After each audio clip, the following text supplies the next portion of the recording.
All right. Ta-na-na-na, Da da da da ta-na-na-na, da da. ta-na-na-na, That ta-ta-ta. was Welcome Da, back, da. amigos. It's your football amigo show. It's your boy Mide, and guess what? We have the trio back.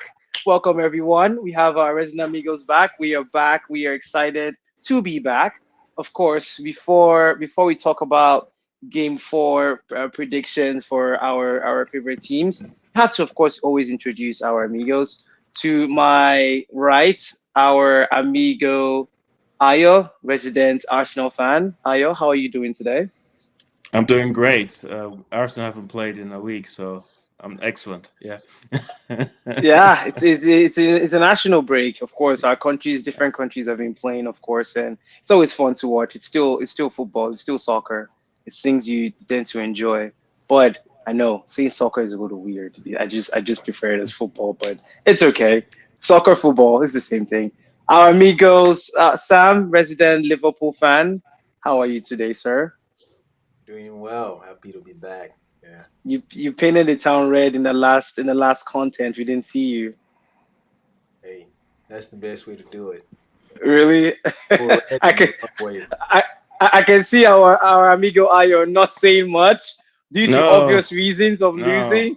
I was trying to find him. I was texting him. He said he was at a woodworking store, like fashioning a trophy cabinet.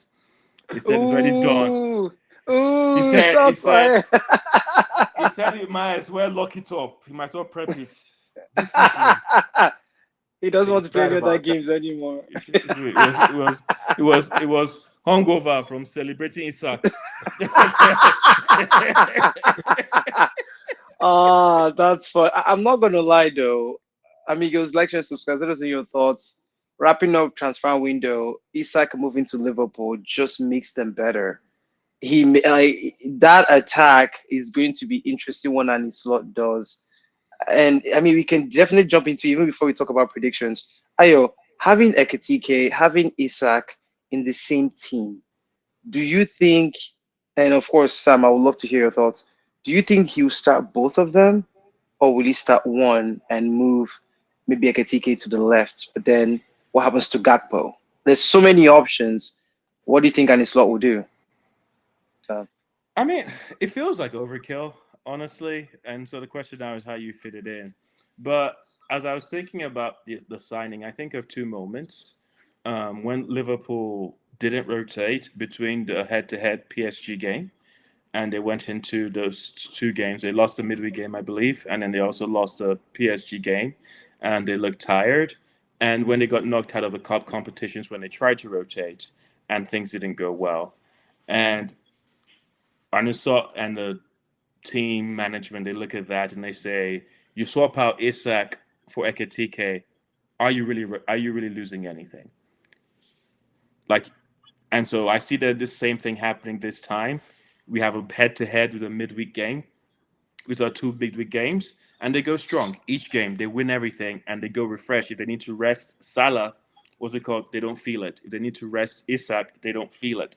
If they're going to a cup game, that sandwich between two pivotal Premier League games, and they're going to be like, okay, at Eketike, you're going to take these two games. Isak's going to finish his third game, and you see them batting at 100 all through the season. That's really what they're looking for. They're looking for no level of weakness or noticeable difference whenever they rotate. It's the same thing Arsenal are trying to do. It's the same thing Man City are trying to do. Um, can you think of a top team that's also doing the same? Sam, I can't think of any other top Spurs. team. No, they But Spurs. somehow, You oh, annoying you annoying neighbors. I thought you'd say Man United, but even you say if you can't go that far. But Oh, Man United don't even have top I 11 don't yet. think Man United When are you have talking that about extra rotation? boost. That's why I didn't mention. Xerxes is there. Are So you bantering me? Is that what we're trying to do I'm now? just you're in the center, Yeah. so I'm making a target. But just that's all I think. I think it's just strength in depth, and it's a bit been the ability to rotate without a noticeable drop in quality.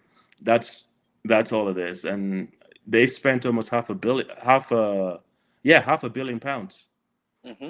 four Hmm. hundred and forty million pounds this season. They dwarfed Arsenal by almost 200 million. So nobody, please don't say Arsenal are the favorite. So if we win, it's an upset, please.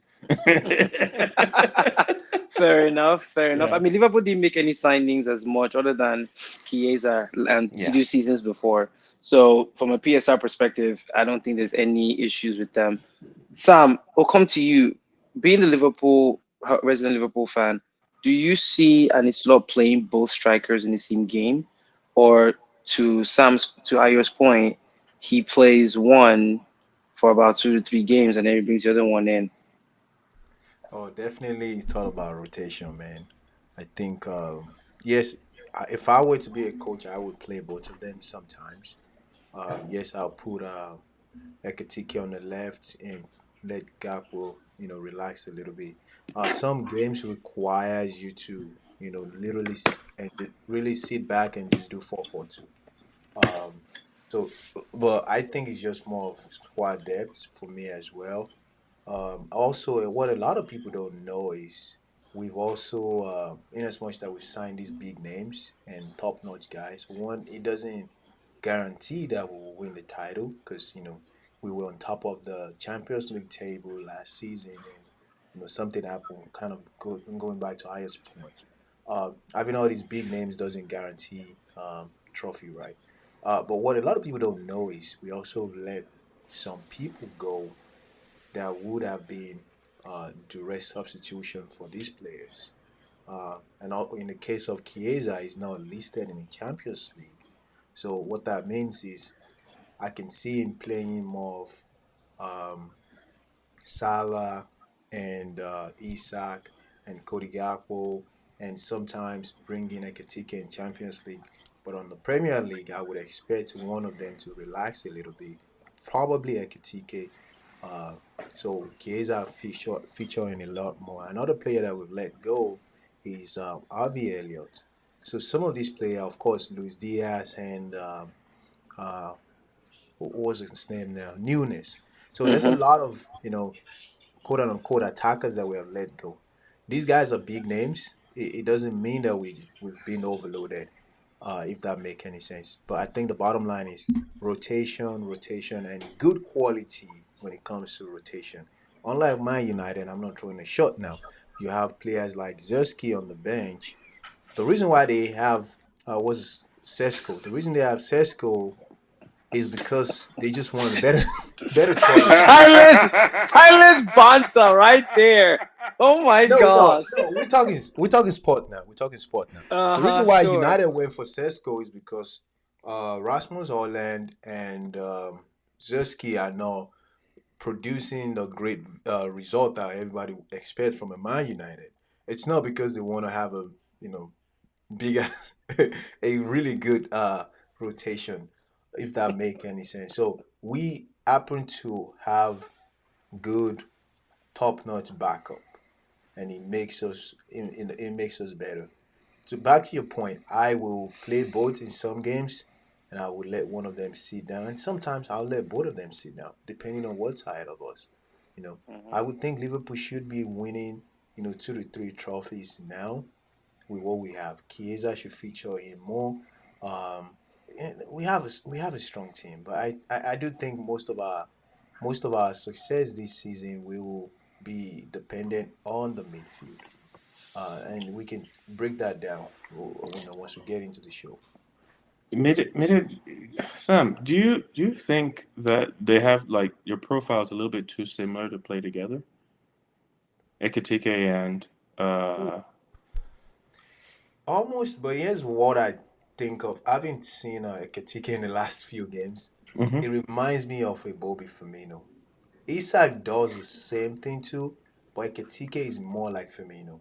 He pulls back, he can cook from the midfield.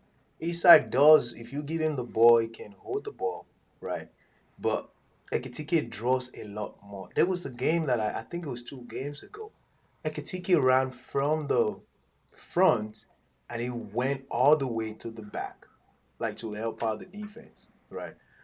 Isak, yes, is a strong player, but he doesn't have a defensive mindset, and I understand that you don't expect a striker to have that. Their profile almost feels the same, almost feel like the same, but yeah, left to me, I would take Ekatike. And I know a lot of people gonna be like, "What are you talking about?" I'll take Eketike because of the mindset he has. Um, of course, the noise around Isak doesn't really make me appreciate his presence in the team yet. But when he starts scoring, of course, everybody's gonna like him. All is Um, forgiven. yeah. Exactly. Amigos, like, share, and subscribe. So, don't know your thoughts and why you would play both of them or why you would play one of them. It would be interesting to read those comments below as well. Switching gears over to game four predictions. Very scintillating couple of games coming up this weekend. First, we'll start with the Arsenal versus Nottingham Forest. Ha! Ayo, Nottingham Forest have a new coach.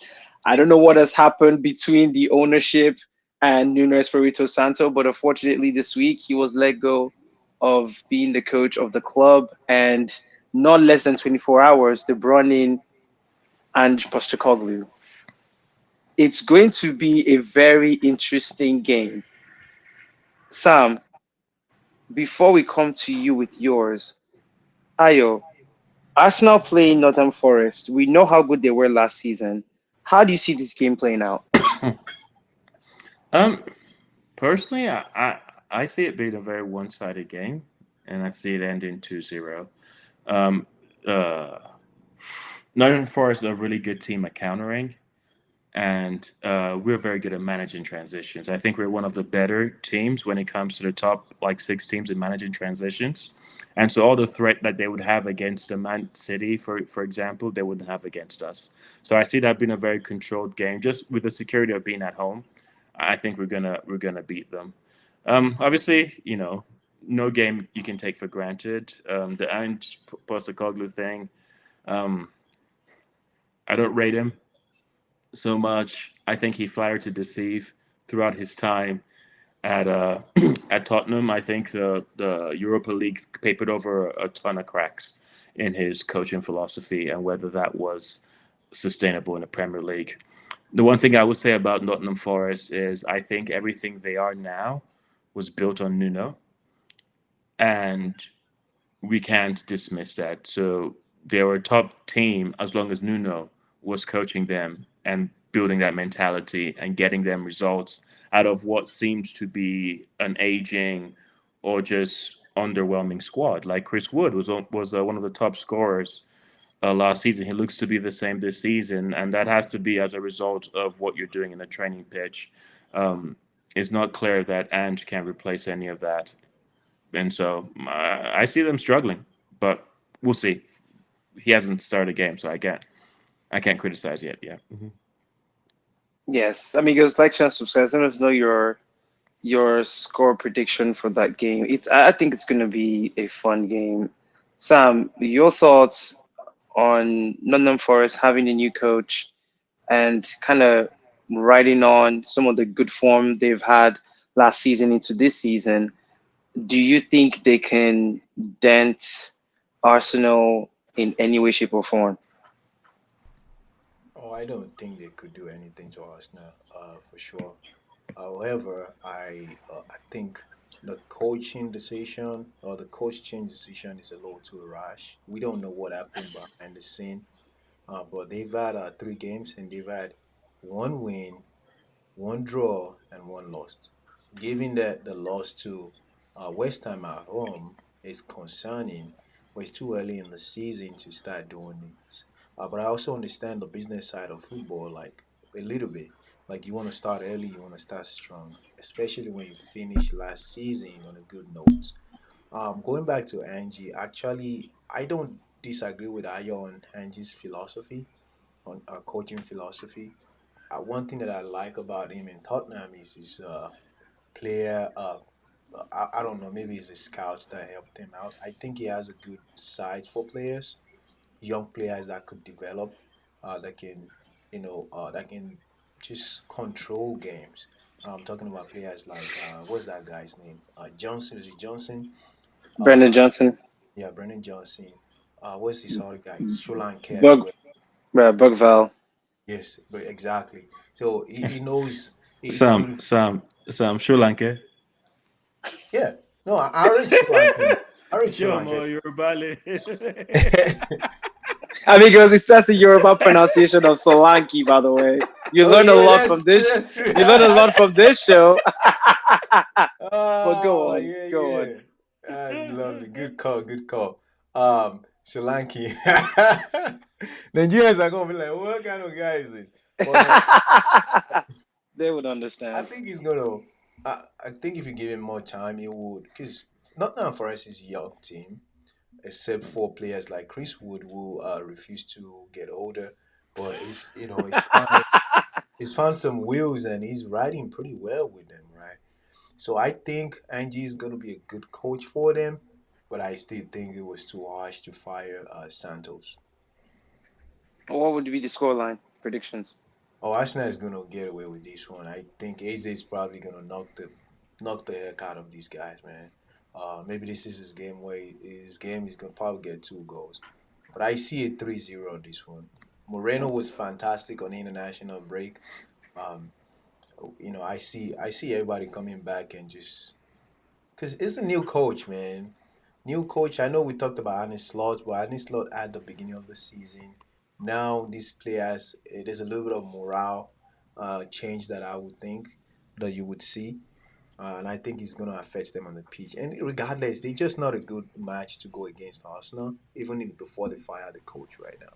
Yeah, it's just in terms of like even continuity of management. It's like they have completely different philosophies. Hmm. So how do you Mm-hmm. introduce that to the team and not have like paint?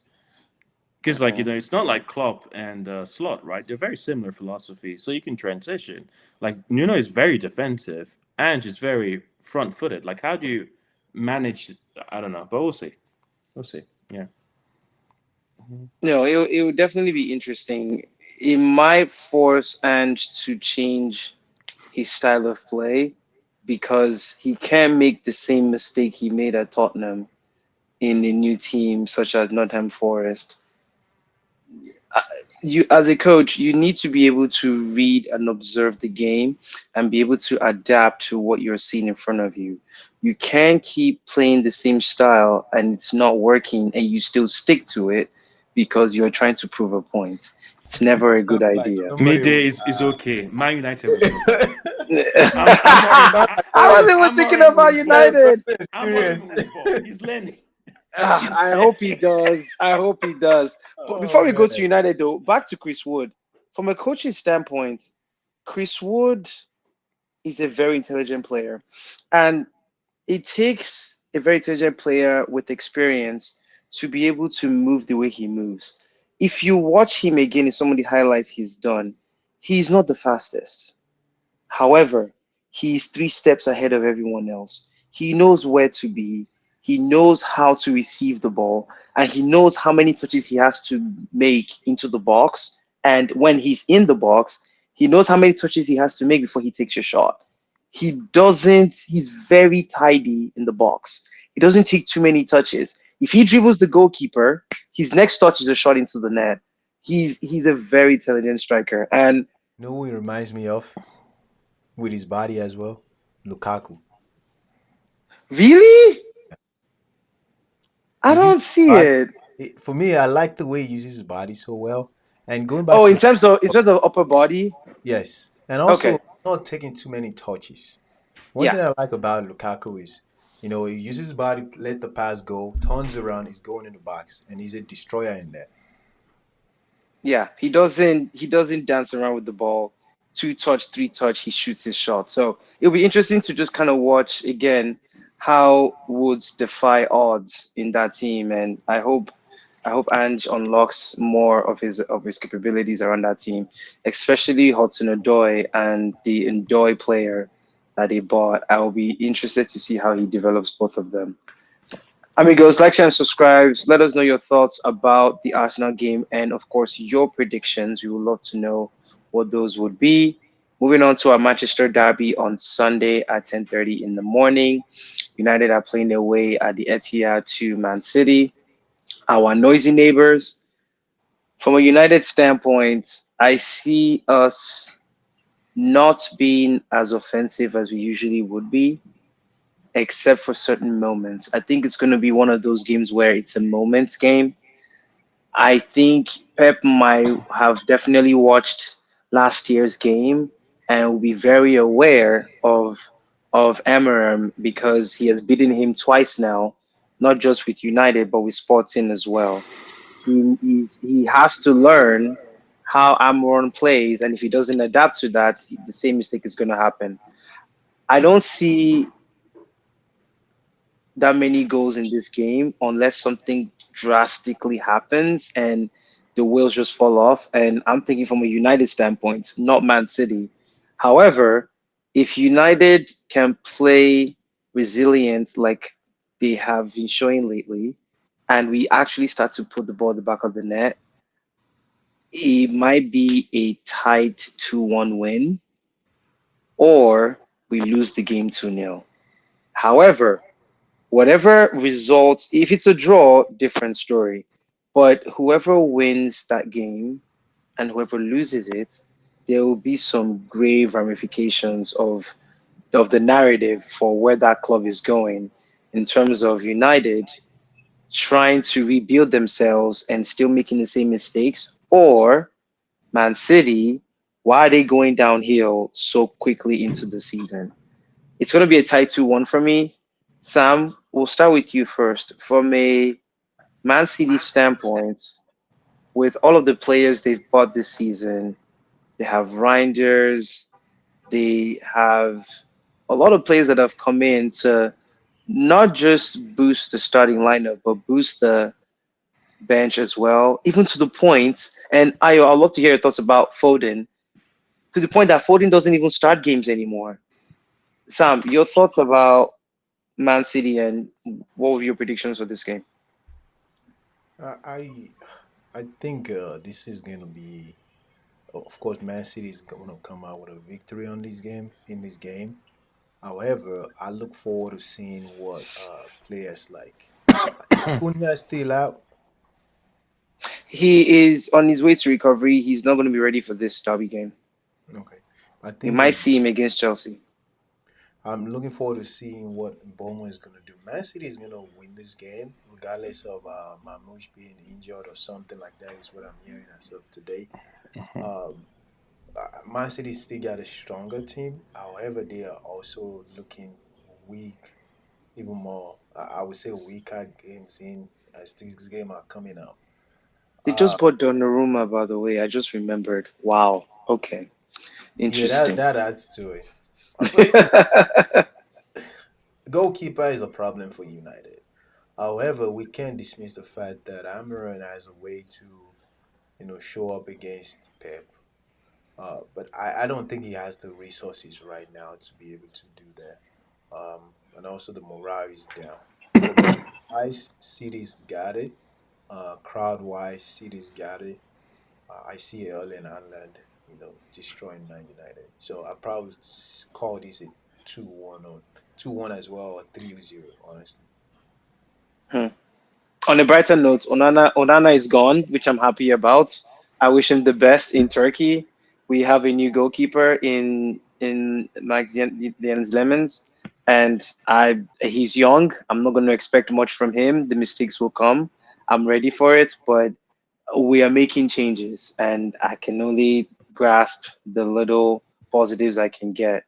Sam, thanks for your feedback there. Wonderful analysis there, amigos. Like, share, and subscribe. So let us know your thoughts if you go against what Sam has in terms of his predictions. Ayo, before we talk about Man City, well, Man United and their performance or lack of, however your opinions might be, what's going on with Foden? Oh, that's the nature of confidence. Once it goes, it goes. And this is just not a league that waits for you to find your footing. It moves on. It's fast, and you have a bad season. They bring in Sharky. They bring in what's the Mamouche. Mamouche, but specifically the Reinders. Right. Mm-hmm. They bring in players that you snooze, you lose. That's how I feel about it. Like he if he doesn't figure something out very soon, he's going to be completely out of the conversation. Um, And yeah, and and may not make it to World Cup squad. oh, it's not looking like it. I don't even think he should. I don't. His qualities are very specific. That's unfortunately he's a very like he's an ultra refined player. He is someone that needs confidence because he positions himself in tight spaces. He receives the ball. He makes decisive action very quick, low touch, high impact. And whenever that's not working, there's no enough to his game that justifies him being on the pitch. And so that's a challenge that yeah, he's going to have to find something. I would say Man City have done a good job of protecting him from the media and keeping the conversation about him. I mean, I don't. People are not talking about him as much. If you think about any other player in his position that's playing the way he is, it'd be a bigger uproar. And I think they're doing something right that way. However, I'm the signs are not looking good. I think by the time he figures out something, they would have moved on. Kind of like a Phillips type Well, situation. Yeah. let's let me jump in. Do you think Man City Pep? Do you think they are too quick to give up on players? We're talking about Grealish. We're talking about even their goalkeeper. Man, I thought he was second in the Premier League. Uh, I think they give up on these players too quick, man.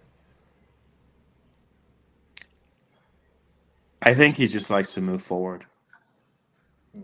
Pep What's your moves thoughts, forward. Mide?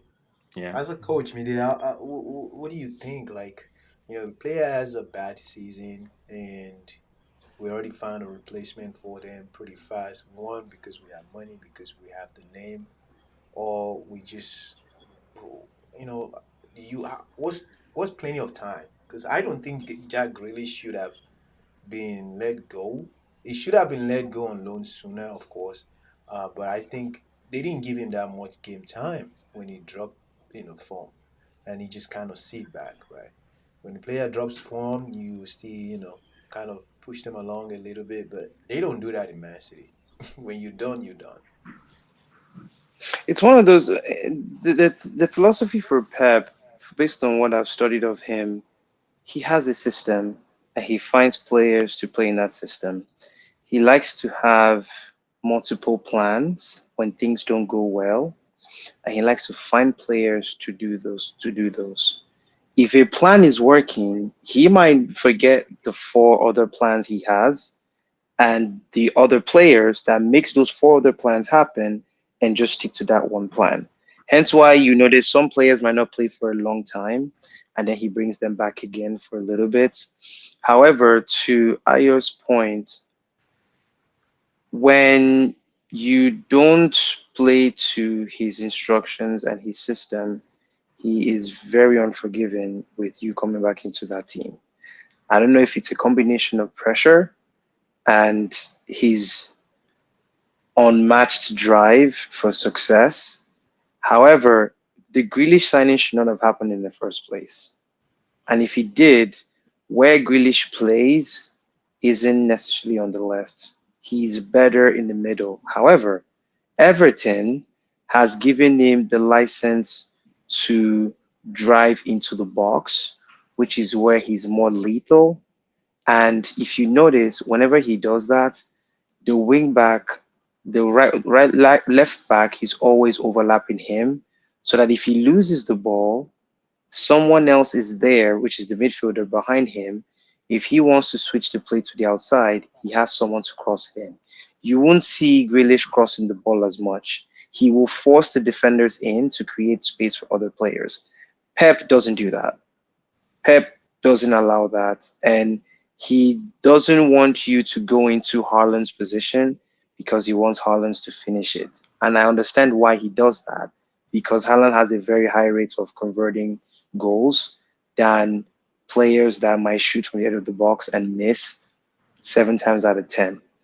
It's a very strict way of coaching and it doesn't allow a lot of grace and it works for him. However, I would advise players that are asked to or want to go to Man City, you have to have a mentality of keep improving, keep being dynamic, and following instructions. Because if you don't and you slack off, it's easily visible, and you would be taken out of the team very quickly. Edison's Edison's exit from Man City, this is not a sudden thing. Remember when Man City were losing so much and Edison made a couple of mistakes where they just kept on losing and losing games? I think it was 2 seasons ago. That's when he started to lose faith in him. And based on experience and past and history, Pep and goalkeepers, if you make two, three mistakes, you're done. He doesn't have that faith in you as much as other coaches will. So long story short, it's a very strict way of coaching, doesn't allow too many mistakes, and you just have to have a different mentality if you're going to be in that environment. Very good. I, Thank you. I don't think Grealish was that good. I think it's. I think I don't. Mhm. No, I rate him. I rate him. I No, no, rate him. I'm not saying he is a bad Man player. City just ruined his career. I don't think so. I mean, Man, so many, so Aston many. Villa, that boy balled in Aston Villa, man. That's his level. Mhm. Well, Mhm. what do you think, Mide? He shouldn't have gone to Man City, personally. He should have gone to United, personally. And I'm not saying that because I'm a United fan. If you look at how Grealish plays, it fits United better. It doesn't fit Man City. I don't know if he went because of money or the glamour, or he thought Pep will bring out something in him. But the Grealish I know and where his potential is, that Pep environment was not going to work for him. United environment would, because he would be in the spotlight. He would be, quote unquote, the saving grace. His creativity will help other players around him flourish. Pep doesn't look to that. He looks at everyone else being dynamic and creating chances, not just one person. United does look at one person to create the chances. Just being honest. It shouldn't be that way, but they do. And that's why Grealish will have flourished. And I can understand why Ayo is saying that's his level, because when in Aston Villa, it's the same environment. You are the star, you pick, you have people talking about you, you get into the England setup. There's a lot of goodwill coming your way. He feeds off of that. Man City, it's all about Pep. And if Pep doesn't get his way, you're out of the door. But I think more than even just Pep, because I always feel bad for how Pep is like single-handedly for like killing people's creativity. Some of the most creative players I've watched ever play this game, I've watched them under Pep. Like you go to the center, you think Kevin, Mares, uh, um, uh, Bernardo Silva, the other Silva that retired. Um, like it's David Silva, Yeah. David Silva, like Gundogan. Like you can think about even now with the freedom that Reinders is playing with. Like there, you just have to be at that level. and the consistency as well, Ayo. Yeah, yeah, Those players you mentioned, yeah, they are known for consistency, and that's what he's looking for. yeah. You have to be reliable. You have to make excellent decisions time and time and time and time and time again. And he has to trust your ability to make excellent decisions. He doesn't like punters. He likes people with intent. Mhm. And I don't think that Grealish reached that level of execution for him to have the trust that he would have needed. I guess maybe with Foden, I think he had a great season. So I don't want to And say that's one it. season wonder. And also, both players, they were known to lose the ball a lot. And that's the downside of creativity, right? If you're going to be a creative player, you have to be ready and patient to lose the ball a couple of times. Pep doesn't allow that in his environment. You cannot Mide, lose the ball. you just said a fantastic thing. What was killing them last season Losing possession. for quick transitions? Yes. And so when that's getting out of hand, who are the players that become liabilities? Creative players that lose the ball. So Yeah. maybe you just came into an insight just there, midday. Yeah. That's why Foden isn't playing. That's why Hmm. Grealish was loaned out. You wonder why Oscar Bob is playing more because he's very consistent. Till he figures out how to handle transitions, which he's already struggling with this season. Maybe having those kind of players who he cannot rely to control the ball better and keep possession better can't You be wonder why tolerated. Rick, you wonder why Rico Lewis isn't playing much as well too because he lost the ball one of the games last season where they scored on. He's not playing anymore. That's Pep environment for you. Like Ayo, you're right. We literally just cracked. We may have just cracked the code on Pep. Seriously, It's amigos. ruthless. Yeah. Yeah, amigos. Like, share, Hmm. and subscribe. You might get that as a short to keep watching, but this is what you get here in this content. Sam, Ayo, going back to you though. From a United standpoint, do you even see us hitting a dent on Man City's armor? Because if we can do a Brighton where Brighton overloaded the box and just completely shocked them and got their Hmm. goal, could you think we could do something like that? All things are possible to those who believe. Amigos, clip that, clip that. Why is that? Why Sam? Clip that. With faith, you can move mountains. If you say to this rock, rock. I don't know if that happens in soccer though. You have to perform to win. I don't No, think I'm that's just messing. possible. I'm messing. My United always show up for top games. They have decent transition patterns. Um, Man City struggles in terms, especially in the defensive half, with slower, aging legs. Diaz is not what he used to be. Some of their newer defenders are not ready, and so there is opportunity to be had. However, Rodri's fit is better. He played 20 minutes in the last game. I think he's going to start this game. He gives them a much greater degree of control offensively and also solidity in transition. So that's a very different type of game. And they have some people who hurt you when you sit back. They've bought those kind of players. They'll hurt you. They'll hurt you from just outside of the box. So it's tough to tell. I know I'll be watching it because I can't see like clearly that some person can go. It really just depends on who makes mistakes.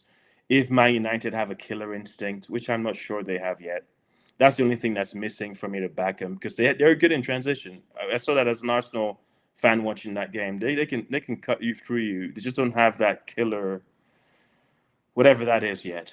Yeah, I think so that evens the playing field. Yeah. What will be the scoreline? I think I'm gonna go with Sam. I think it's gonna be 3-1 Mm, to Man City. Yeah, yeah. okay. They'll need something. I can see Mbuemo doing it, but I can't see much else in terms of support. And I just don't get the sense that Sesko's ready.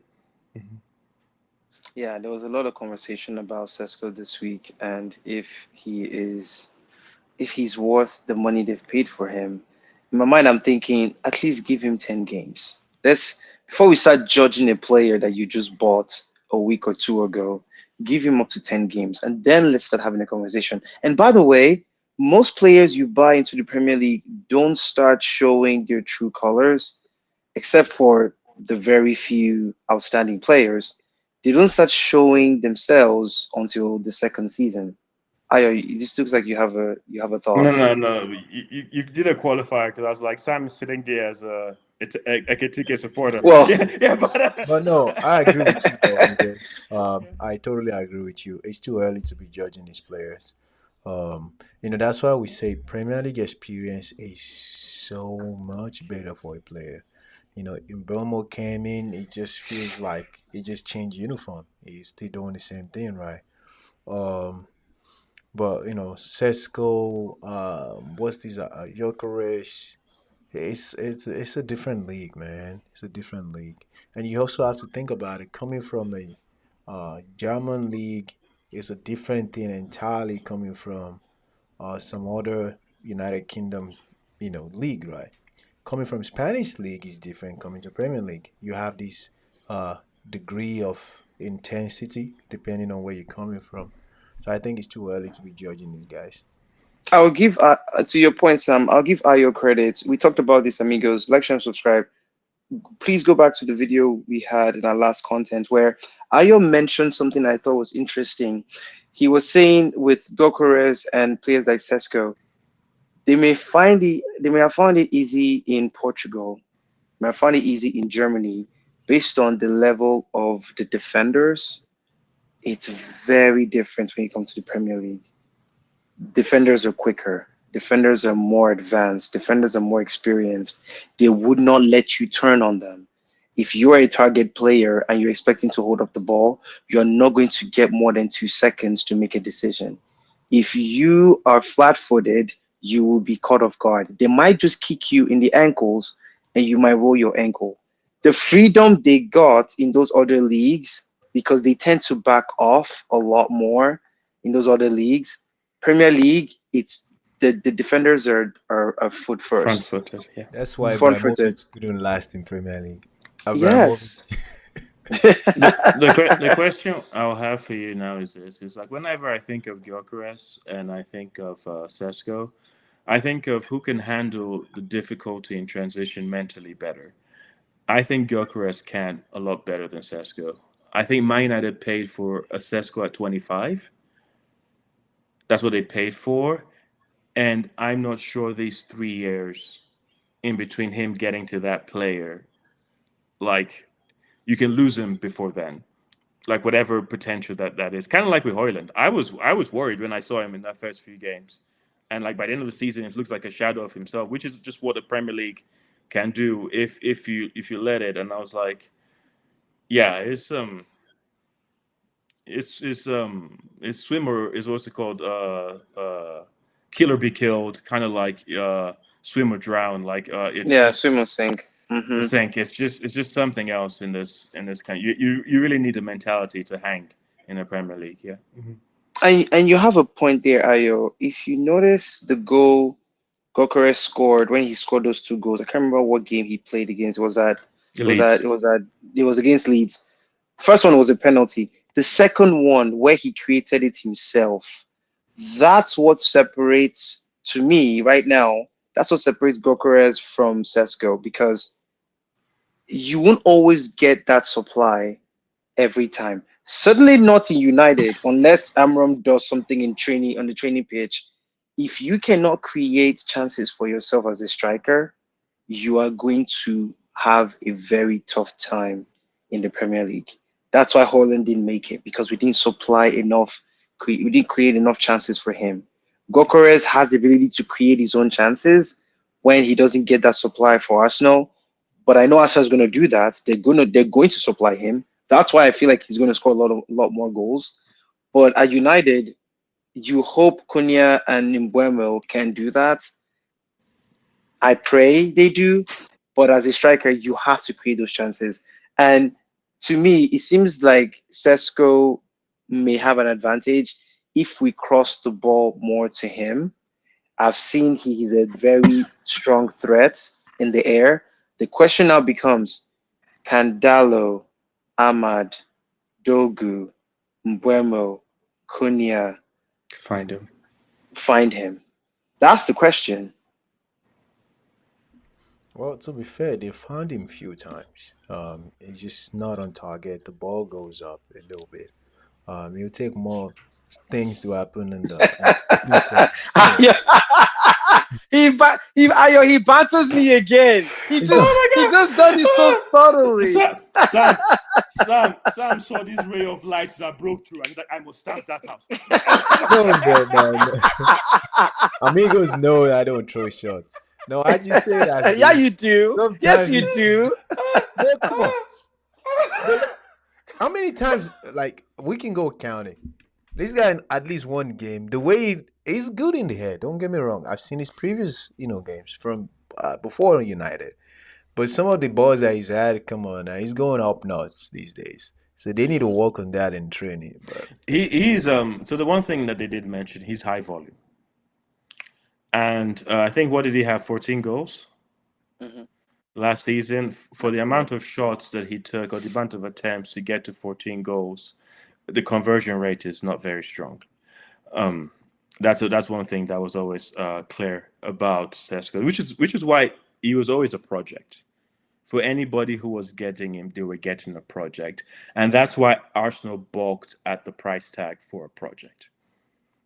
That's the dilemma. So I honestly like if you asked me to choose as an Arsenal fan, I would have chosen Sesko. Don't get me wrong. I really rate him, but I felt like we could incubate him better in a way that I don't think in my United just way to expose, especially with everything that's going wrong. If you are not delivering, nobody else is what's it called is delivering, and so I feel like that kind of environment might not be good for him. But we'll see. It's up to him to sink or swim. So we'll see if he's a swimmer or a sinker. We'll see. Yeah. Then last but not least, amigos, Liverpool is also playing as well. Sam, who is Liverpool playing this weekend? we're going away to Burnley. Who's the further? Who's the Oh my sacrifice this weekend? gosh. That, yes. Oh, this might be one of those weekends from my perspective where Eketike scores two, Isak scores two, You never know. You never Salah know. scores two, KSS comes on. He scores two CSS again. scores two.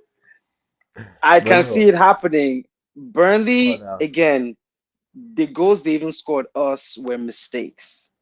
I don't see Burnley making a dent on anyone unless they absolutely pack the bus.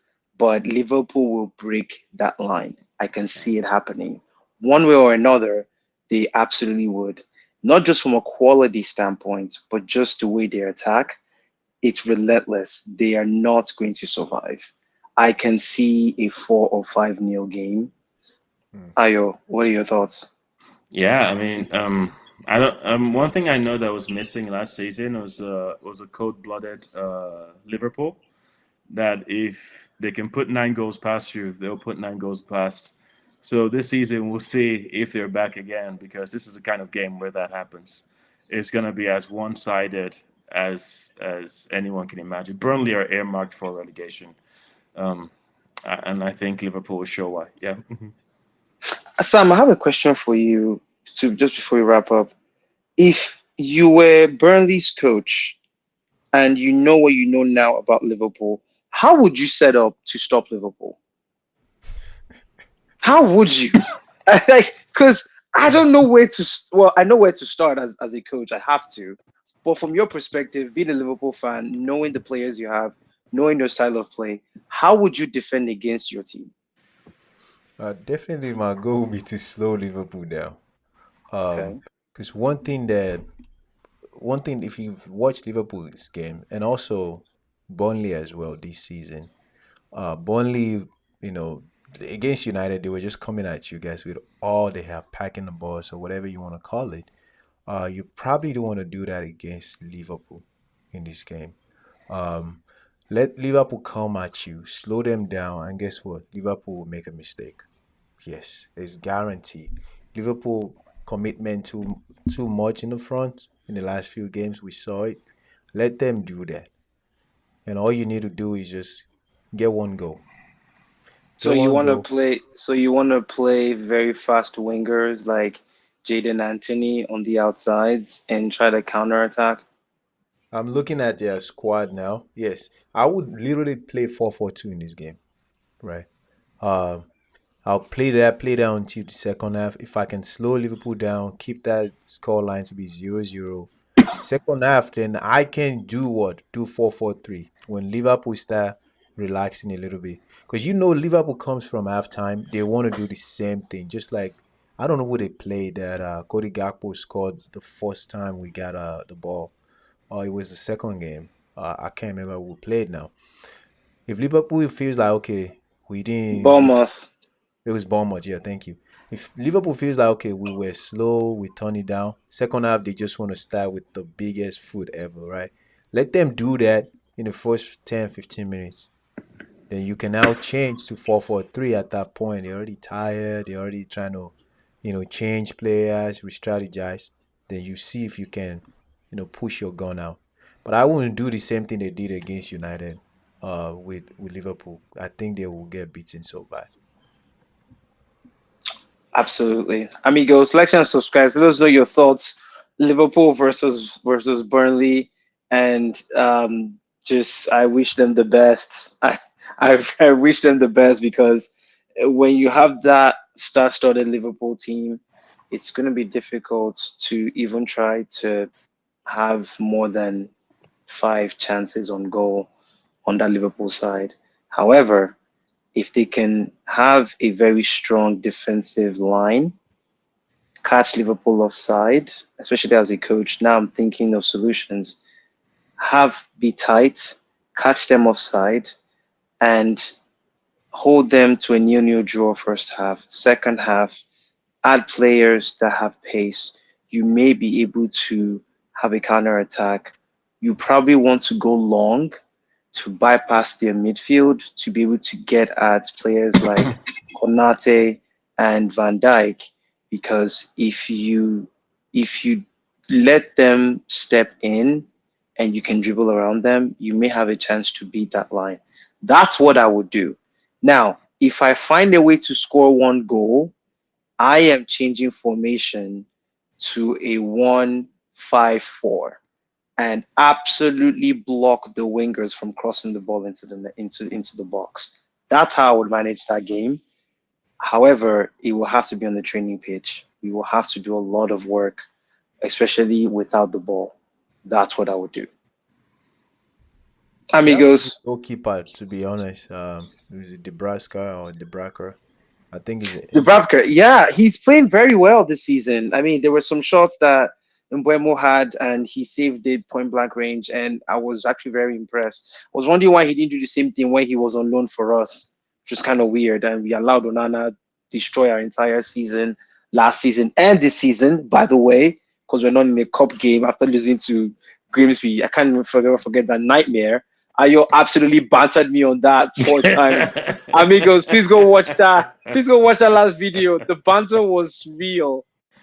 Sam, and you couldn't save me. You weren't there to save me from it, but I saw the rightfully, video. I was like, yeah, this is.